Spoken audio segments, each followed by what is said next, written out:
Olá pessoal, meu nome é Ricardo Fabião, eu vou acompanhar vocês na disciplina Técnicas de Comunicação e Expressão em Língua Portuguesa.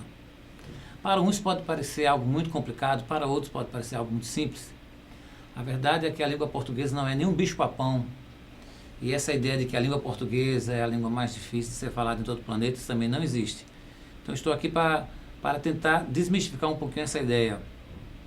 Minha formação é em língua portuguesa, eu sou professor de língua portuguesa, formado pela Universidade Federal da Paraíba, tenho especialização em psicopedagogia, mestrado em ciências das religiões, é uma outra área também, e tenho algum livro publicado, já fui compositor, quer dizer, ainda sou compositor, então tenho uma ligação muito grande com a nossa língua. O nosso primeiro assunto vai ser variantes linguísticas. Por que nós vamos começar com variantes linguísticas? Porque a nossa abordagem vai ser sempre muito funcional.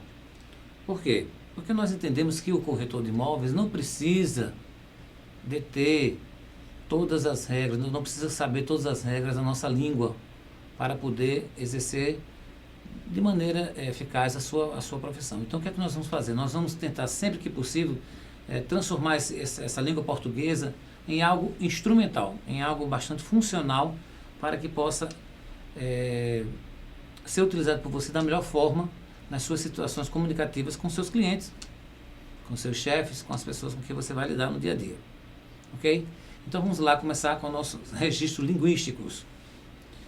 Nós temos aqui algumas questões inerentes ao tema da aula que vale a pena ser conferidas. Muito bem. Existe uma variante da língua correta?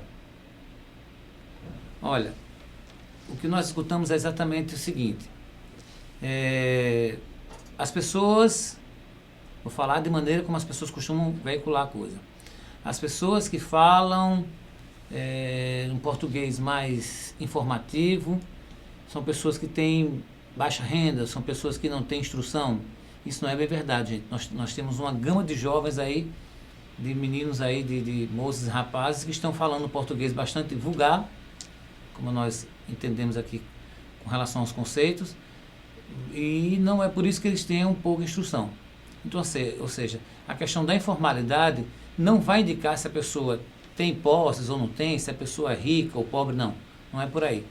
Muitas vezes a informalidade da língua está muito mais ligada à necessidade de torná-la cada vez mais simples para ficar mais fácil a comunicação. Então não é verdade que existe uma variante mais correta. O que vai existir são variantes adequadas à situação comunicativa.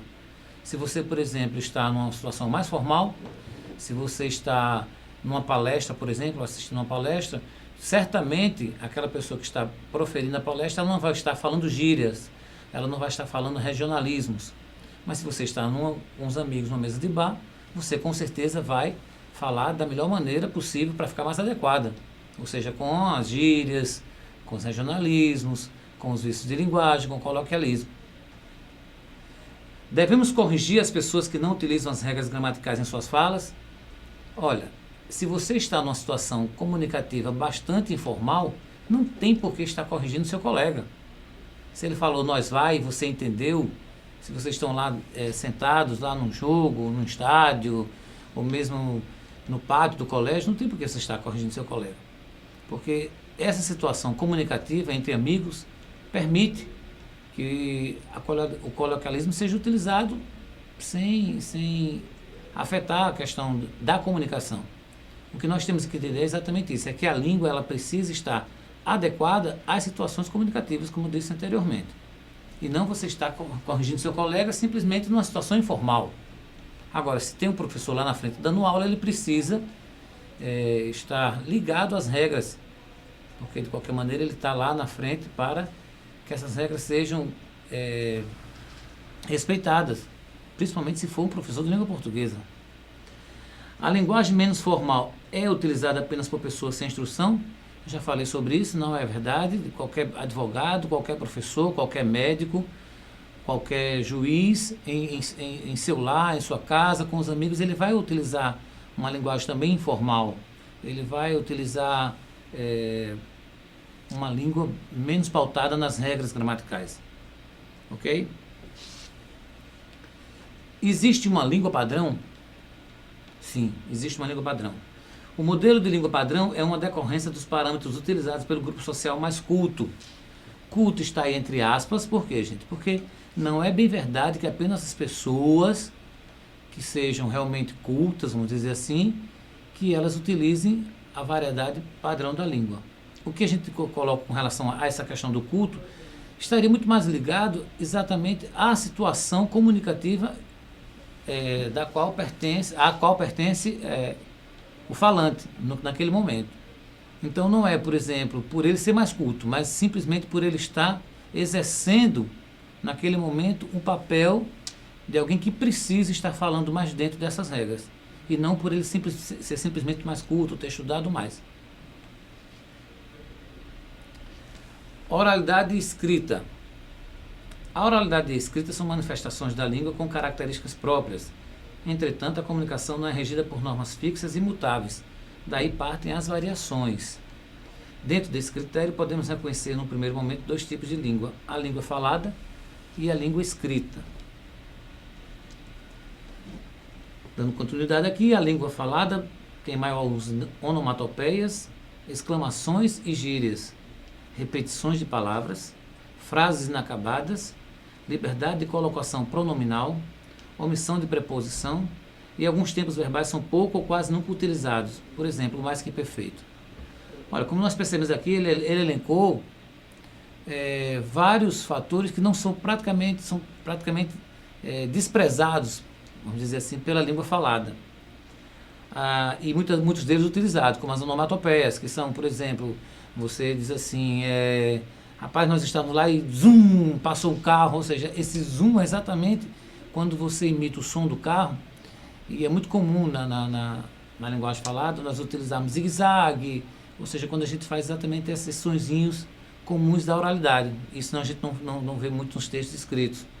Repetição de palavras, eu aqui falando para vocês de vez em quando repetindo as palavras. Se fosse realmente um texto escrito, teria mais um verdadeiro cuidado, né? As frases inacabadas, às vezes nós percebemos que o nosso interlocutor já entendeu, então nós terminamos de falar sem terminarmos de falar a frase. Ou seja, nós interrompemos a frase porque já entendemos que o interlocutor já entendeu a frase. A liberdade de colocação pronominal, o que seria isso? É quando você, por exemplo, em música nós ouvimos muito isso, me liga, me chama. E a regra gramatical diz que nós não devemos iniciar a frase com o pronome oblíquo, por exemplo. Então, essa colocação do pronome na língua falada ela é menos criteriosa.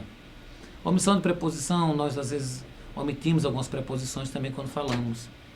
Como nós percebemos então, essa língua falada que vai destituir alguns tempos verbais, que vai deixar as preposições de molho, né? Então essa língua falada ela vai exatamente mexer um pouco com essa outra língua, essa outra vertente que é a língua escrita.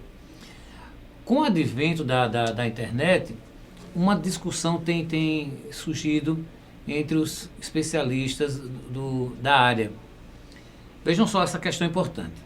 As redes sociais encontradas na internet, como MSN, Orkut e Facebook, têm influenciado negativamente a nossa linguagem falada? Eu encontrei um vídeo que vai responder de forma bem interessante para vocês isso. Vamos vê-lo.